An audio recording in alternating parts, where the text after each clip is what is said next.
Chapter 1: The Discovery. In the heart of Baghdad, a city known for its vibrant bazaars, majestic architecture, and the ceaseless hum of scholarly discourse, there lived a humble farmer named Yusuf. Life had not been kind to him. With a small patch of land that yielded little harvest, he struggled to provide for his family. Yet, Yusuf was known far and wide for his integrity, humility, and unshakable faith in doing what was right. One particularly hot morning, Yusuf decided to dig a well on his land. The scorching sun bore down upon him, and beads of sweat dripped from his brow as he struck the dry, hardened earth with his pickaxe. The task was arduous, but Yusuf persevered. His wife had reminded him just that morning, a well could bring water to this barren land. Perhaps then, our fortunes will change. Hours turned into days, and Yusuf dug tirelessly, pausing only to wipe the dust from his face. On the third day, as he swung his pickaxe with waning strength, the sound of metal striking something hollow reverberated through the earth. Startled, he paused, listening intently. With renewed vigor, Yusuf cleared the dirt from around the object, revealing a small wooden chest, weathered but intact. Curiosity swirled in his mind as he pried open the chest's lid. What met his eyes left him speechless: gold coins, glimmering like trapped sunlight, and an assortment of jewels, emeralds, rubies, and pearls, that sparkled even in the dim light of the shallow pit. It was a treasure fit for a king, hidden beneath his modest land. For a moment, Yusuf's heart raced. Thoughts of wealth and prosperity flashed before him. He imagined buying fertile land, providing a better life for his family, and never worrying about hunger again. But as quickly as these thoughts came, they were replaced by a deep sense of unease. "This does not belong to me," Yusuf whispered, his voice steady despite the turmoil in his heart. He sat beside the chest, contemplating the implications of his discovery. The barren land had been sold to him by a wealthy merchant, Ibrahim, several years ago. Yusuf recalled their agreement. It was a straightforward purchase of unused land, with no mention of hidden treasures. If the chest was buried here before I owned this land, then it must belong to Ibrahim, Yusuf reasoned. Though poor, his sense of justice was unwavering. He knew that claiming the treasure as his own would go against his principles. "What use is wealth if it burdens my conscience?" he thought. Gathering his strength, Yusuf carefully reburied the chest and marked the spot with a stone. He washed the dirt from his hands and set off for the city, determined to speak with Ibrahim. The journey was long, and with every step, Yusuf felt the weight of his decision. Would Ibrahim believe him? Would the wealthy merchant reward his honesty, or dismiss him altogether?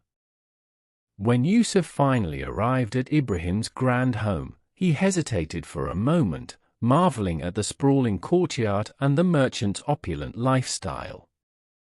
But Yusuf's resolve did not falter. He knocked on the grand wooden door, and a servant greeted him. "I wish to speak with Ibrahim," Yusuf said, his voice calm yet firm. The servant led him through a labyrinth of corridors until they reached a room adorned with luxurious rugs, golden lamps, and shelves lined with rare books and artifacts. There, seated on a cushioned chair, was Ibrahim, a man whose wealth was matched only by his shrewdness. "What brings you here, Yusuf?" Ibrahim asked, his tone one of curiosity mingled with suspicion. It was rare for a poor farmer to seek an audience with him. Yusuf bowed respectfully and began recounting his story. He described his efforts to dig a well, the unexpected discovery of the chest, and his decision to come forward. The treasure, I believe, must have been buried on the land before it came into my possession. As the previous owner, it rightfully belongs to you. Ibrahim listened intently, his expression unreadable. When Yusuf finished speaking, there was a long silence. The merchant's gaze shifted to the farmer's weathered hands and dust-covered clothes.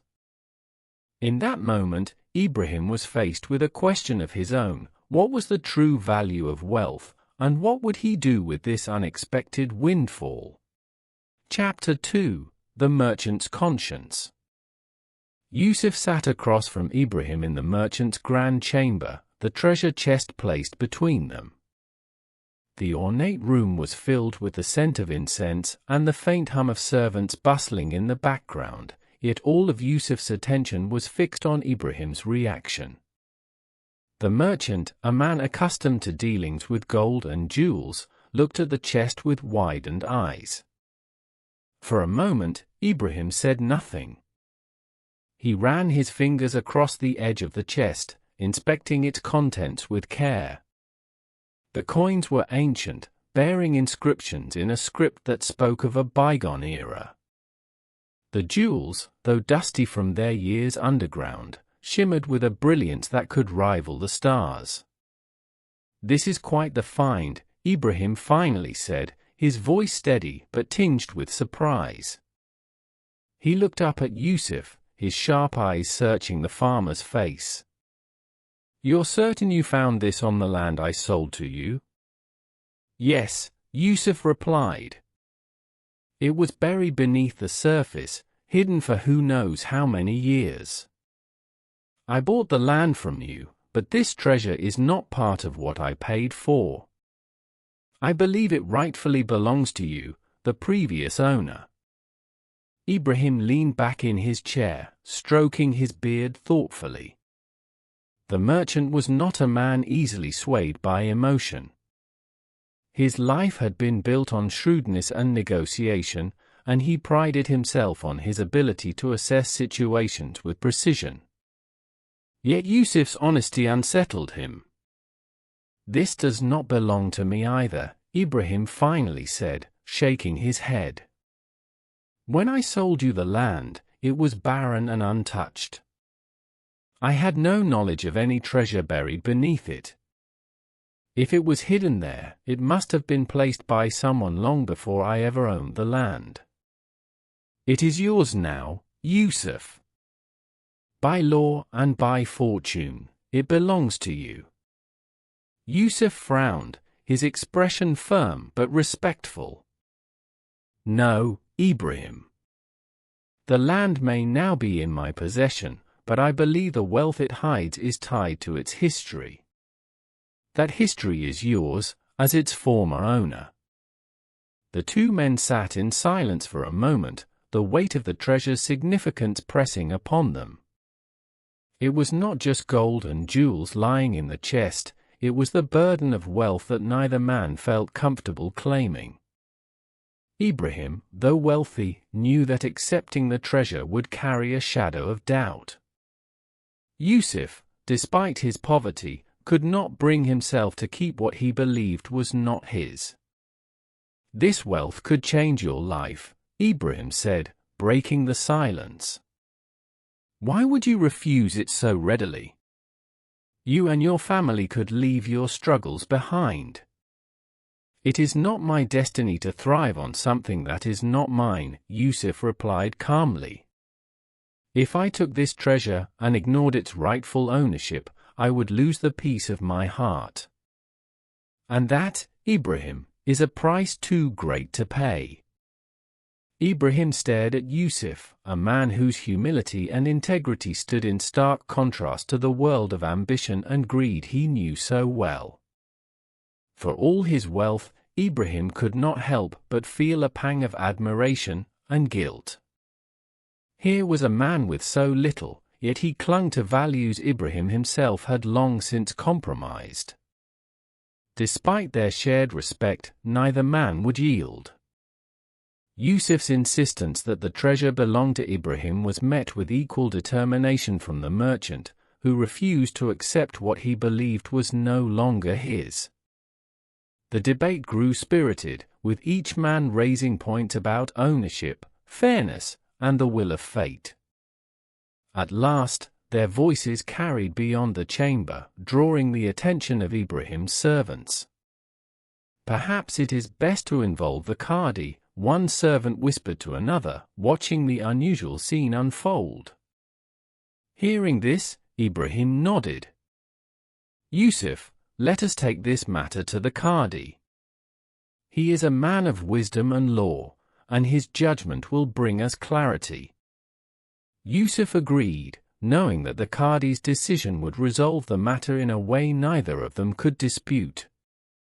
Together, they wrapped the chest in a cloth and set off for the courthouse, their argument still lingering in the air. As they walked through the streets of Baghdad, the sight of the two men carrying a heavy burden attracted curious glances. Passers-by whispered among themselves, wondering what could bring together a wealthy merchant and a poor farmer in such earnest discussion. By the time they reached the courthouse, a small crowd had gathered, eager to witness the unfolding of this peculiar tale. The qadi's court was a simple but dignified hall, its walls lined with books of law and records of past judgments. When Yusuf and Ibrahim entered, the qadi himself rose to greet them, his demeanor calm and attentive. "What brings you here today?" the qadi asked, his voice even and wise. The two men recounted the events in detail, Yusuf's discovery of the chest, his decision to bring it to Ibrahim, and their ongoing dispute over who should claim the treasure. The qadi listened carefully, nodding as they spoke. His face betrayed no emotion, but his keen eyes took in every word, every gesture, and every nuance of their story. When they finished, the qadi leaned forward, placing his hands on the table before him.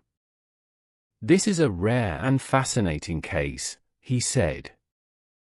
"A tale of honesty and conscience that reflects the values we hold dear. Let us now determine what is right." The crowd held its breath, awaiting the qadi's decision. Ibrahim and Yusuf, though steadfast in their beliefs, both felt a flicker of hope that this wise man would bring an end to their dilemma. Little did they know, the qadi's ruling would not only resolve their dispute but also teach a lesson that would echo through Baghdad for years to come. Chapter 3: The Wise Qadi.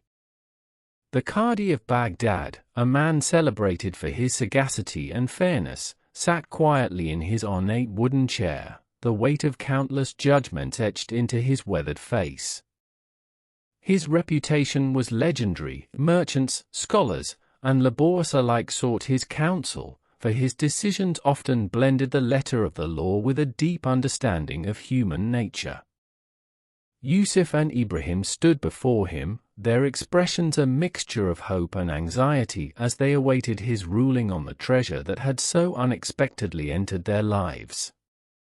The qadi listened intently as the farmer and the merchant presented their case. Yusuf, the humble farmer, spoke first, recounting his discovery of the chest while digging a well on his barren land.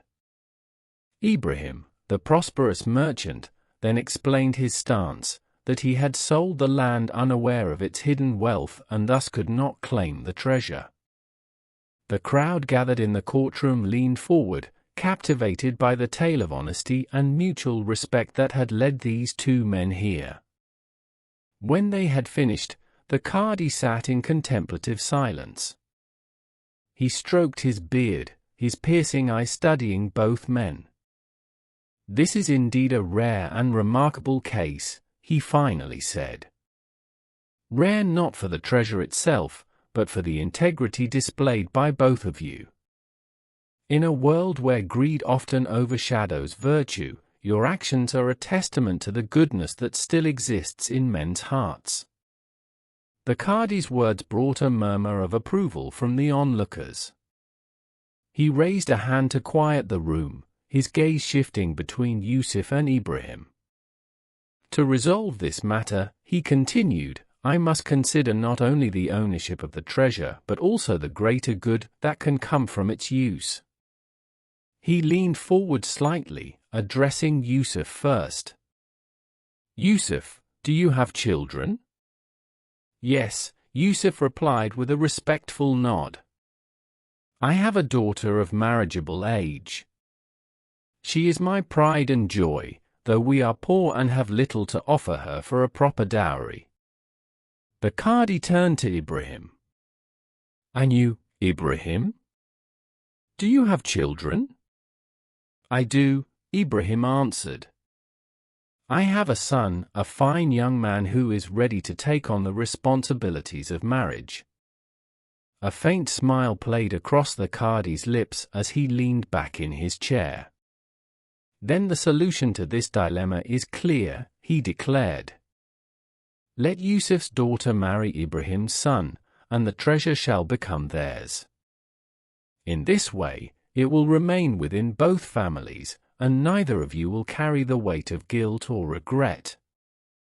Instead, you will unite two honorable households through the bond of marriage, and the wealth will serve to support and enrich the lives of your children. The courtroom fell silent, stunned by the elegance of the qadi's solution. Yusuf and Ibrahim exchanged glances, each processing the profound implications of the judgment. Yusuf was the first to speak. But my daughter is from a humble home, he said hesitantly. Would Ibrahim's family accept such a match? The qadi raised his hand, silencing any further protest. Yusuf, your honesty and humility are a far greater treasure than gold or jewels. Your daughter, raised in such a household, is surely a woman of virtue and worth. Ibrahim, does your son not deserve such a bride? Ibrahim nodded slowly, his respect for Yusuf deepening. You are right, wise qadi. Wealth and status mean little compared to character. My son will be honored to marry Yusuf's daughter. The qadi clapped his hands together. Then it is settled. Yusuf, you shall prepare your daughter for the marriage. Ibrahim, you shall welcome her into your family with the respect and dignity she deserves. As for the treasure, it will serve as their dowry, uniting the wealth of your past with the promise of their future. The crowd erupted in applause, moved by the wisdom and fairness of the qadi's ruling. Yusuf and Ibrahim bowed deeply, their hearts lighter now that the burden of the treasure had been transformed into a bond of unity and goodwill. Before they left the courtroom, the qadi addressed them one final time. Remember, the true wealth of this world lies not in gold or jewels, but in the relationships we build and the values we uphold. Today, you have both chosen the path of righteousness, and for that, you will be remembered. The two men departed, side by side, their hearts filled with gratitude and a newfound sense of kinship. As they walked through the bustling streets of Baghdad, their story spread quickly, carried on the lips of traders, scholars, and beggars alike. It became a tale told in the marketplaces and whispered in the quiet corners of homes, a story of wisdom, honesty, and the power of unity. Chapter 4: The Celebration. With the wise qadi's judgment bringing clarity and relief to both Yusuf and Ibrahim, a joyous air enveloped their households. What had begun as a moral dilemma over the ownership of a chest of treasure now culminated in a union that promised harmony, prosperity, and a lesson for the ages. The decision to join their families through the marriage of Yusuf's daughter and Ibrahim's son marked not just the end of their dispute, but the beginning of a new chapter of unity, respect, and shared purpose. The preparations. As word of the qadi's solution spread across Baghdad, the city buzzed with anticipation. People marveled at the wisdom of the qadi and the integrity of both Yusuf and Ibrahim, who had gone to such lengths to uphold honesty. This wedding was no ordinary celebration. It symbolized the triumph of fairness and the coming together of two seemingly disparate worlds. Yusuf, though a simple farmer, approached the preparations with a heart full of gratitude and humility. His daughter, the bride, was known for her gentle nature and grace. He spared no effort to ensure that her wedding day would be unforgettable. Meanwhile, Ibrahim, with his wealth and influence, provided for the event lavishly but tastefully. Despite their differences in status, both families worked together as equals, forging a bond of mutual respect. The streets leading to Ibrahim's residence were transformed into a tapestry of celebration.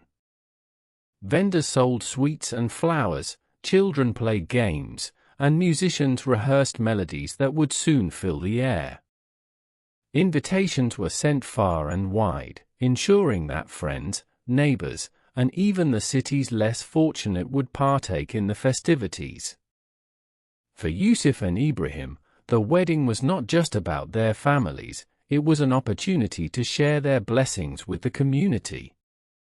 A day of splendor. On the morning of the wedding, the city awoke to the sounds of joyous music and the aroma of sumptuous feasts being prepared. Ibrahim's home, adorned with intricate decorations, shimmered in the sunlight. Silk drapes in vibrant hues of red and gold hung from every corner, and fresh flowers adorned the entrance, filling the air with their sweet fragrance. The bride, Yusuf's daughter, was a vision of elegance. Her dress, a gift from Ibrahim's family, was woven from the finest silk and embroidered with delicate patterns of gold thread. Her modest jewelry highlighted her natural beauty, and her serene demeanor won the admiration of all who saw her. The groom, Ibrahim's son, stood tall and proud, his attire reflecting both his family's wealth and his humility. As the couple exchanged vows under a canopy of flowers, the crowd watched in reverent silence. The qadi, who had arrived early to bless the union, addressed the gathering with words of wisdom. This marriage, he proclaimed, is a testament to the virtues of honesty, fairness, and selflessness. May it inspire all who witness it to strive for unity and integrity in their own lives. The ceremony was punctuated by prayers and blessings, with family elders offering heartfelt advice to the newlyweds. The couple's hands, joined together in symbolic unity, marked the beginning of a partnership rooted in shared values and respect. A feast for all. As the ceremony concluded, the guests were invited to a grand feast. Long tables, laden with dishes prepared from the finest ingredients, stretched across the courtyard. Platters of roasted lamb, fragrant rice, spiced vegetables, and freshly baked bread were passed around, accompanied by an assortment of sweets and refreshing drinks. No one left the table hungry, whether they were a wealthy merchant or a poor laborer. All were treated with equal hospitality. Yusuf and Ibrahim made it a point to serve their guests personally, reflecting their gratitude and humility. Special care was taken to include the less fortunate of Baghdad, many of whom had never experienced such abundance. The treasure, once a source of contention, had been used to fund this generosity, bringing smiles to countless faces. Musicians played lively tunes as dancers performed beneath a canopy of stars. Children laughed and ran through the courtyard, their joy infectious. The atmosphere was one of pure celebration, a reminder that wealth is most meaningful when shared. A legacy of unity. In the days that followed, the story of the wedding and the wisdom of the qadi became a cherished tale across Baghdad and beyond. It was retold in markets, mosques, and gatherings, inspiring others to act with integrity and generosity. Yusuf and Ibrahim's families, now united, became a symbol of what could be achieved through fairness and mutual respect. The newlyweds, grateful for the treasure and the opportunity it had brought, used their wealth wisely. They established a school where children from all backgrounds could learn, ensuring that the values of honesty, compassion, and unity were passed down to future generations. They also set up a fund to assist the needy, continuing the legacy of charity that had begun with their wedding. Yusuf and Ibrahim's friendship deepened over the years, strengthened by shared meals, laughter, and memories of the day their families had become one. The true treasure, Ibrahim often said, was not in the chest we found, but in the lessons we learned and the bond we formed. The moral endures. The celebration was more than just a wedding, it was a powerful reminder of the values that bind us as a community. Honesty, selflessness, and unity are treasures far greater than gold or jewels, and they enrich not just individuals but entire societies. The Qadi's wisdom, Yusuf's integrity, and Ibrahim's generosity showed that when people act with fairness and compassion, they create a legacy that endures for generations. And so, the story of the wise qadi, the humble farmer, and the generous merchant continued to be told, inspiring all who heard it to live by the principles of justice and kindness. For in the heart of Baghdad, under the light of its golden sun, the celebration had become a symbol of hope, unity, and the power of doing what is right. Moral of the story: justice, harmony, and the wisdom of selflessness. The story of Yusuf, Ibrahim, and the wise qadi offers a profound lesson in justice, unity, and the far-reaching impact of selflessness. It teaches that justice is not merely about the mechanical act of dividing resources or property, it is about addressing the deeper needs of humanity, unifying hearts, creating harmony, and nurturing relationships that go beyond material wealth. This timeless moral echoes the principles that form the bedrock of any society that aspires to be compassionate and fair. Justice is not about division, but unity. In the modern world, justice is often seen as an act of equitable division, splitting assets, resolving disputes, or ensuring fairness by treating all parties equally. While these are important aspects of justice, the story reminds us of its higher purpose. True justice goes beyond mere arithmetic, it seeks to heal wounds, bridge gaps, and create solutions that foster goodwill among individuals and communities. When Yusuf and Ibrahim argued over the ownership of the treasure, their intention was noble. Each man wanted to ensure that the other would receive what he thought was rightfully theirs. However, their initial approaches to justice were rooted in a transactional mindset, each focusing on transferring ownership rather than considering a more profound resolution. The qadi's intervention transformed this perspective. His decision to unite their families through marriage demonstrated that justice is most impactful when it aligns with the principles of unity and harmony. The marriage not only resolved the immediate dispute, but also created a lasting bond between two families, ensuring that the treasure would be used responsibly and with mutual consent. It was a resolution that went beyond the surface, addressing both the moral and emotional aspects of the situation. This is the essence of justice, not just dividing what is tangible, but uniting what is intangible: trust, respect, and shared purpose. The wisdom of the qadi, a model for leadership. The qadi's judgment is a testament to the value of wisdom in leadership. In his role as a judge, he recognized that justice required more than a simple ruling. He understood the personalities, circumstances, and potential consequences involved. His ability to craft a solution that benefited all parties demonstrates the importance of empathy and foresight in decision-making.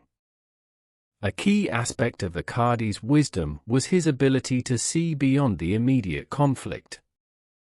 He perceived that both Yusuf and Ibrahim were men of integrity, and their disagreement stemmed not from greed but from their desire to do what was morally right. By suggesting the marriage of Yusuf's daughter and Ibrahim's son, the qadi not only resolved the conflict but also paved the way for a future of collaboration and shared prosperity.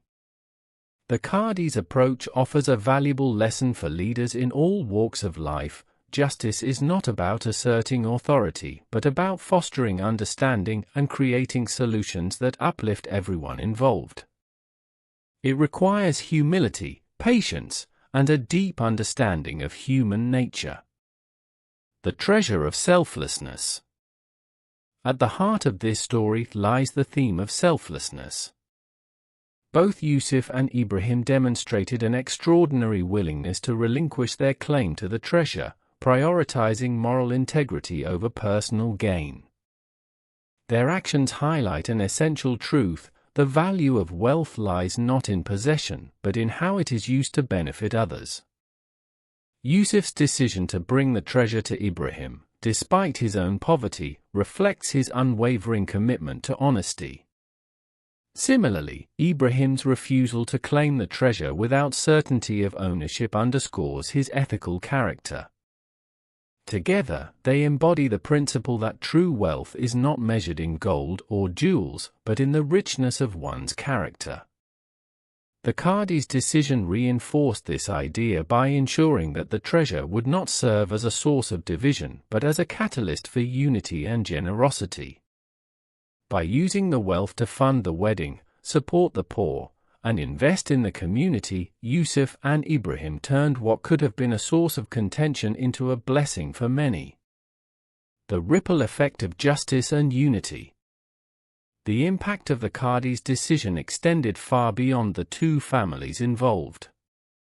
The wedding became a symbol of generosity and compassion, inspiring the people of Baghdad to reflect on their own values.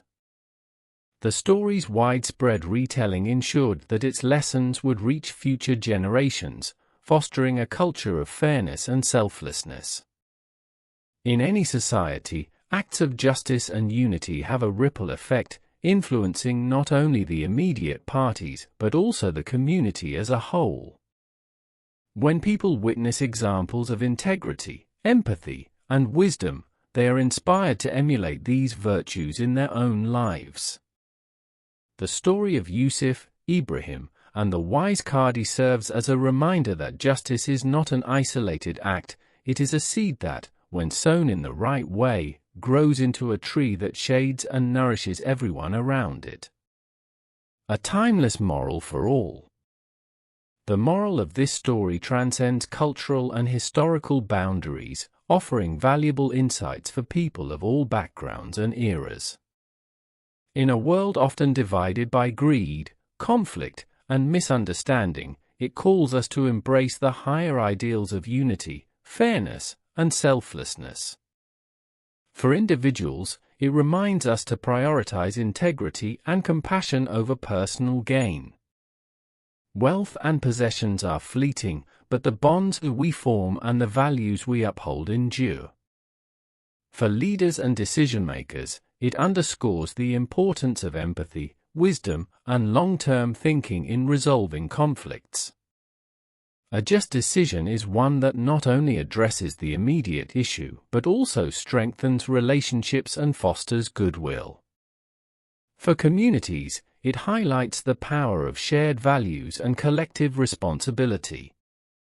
When we act with fairness and generosity, we create a society where everyone can thrive. Conclusion.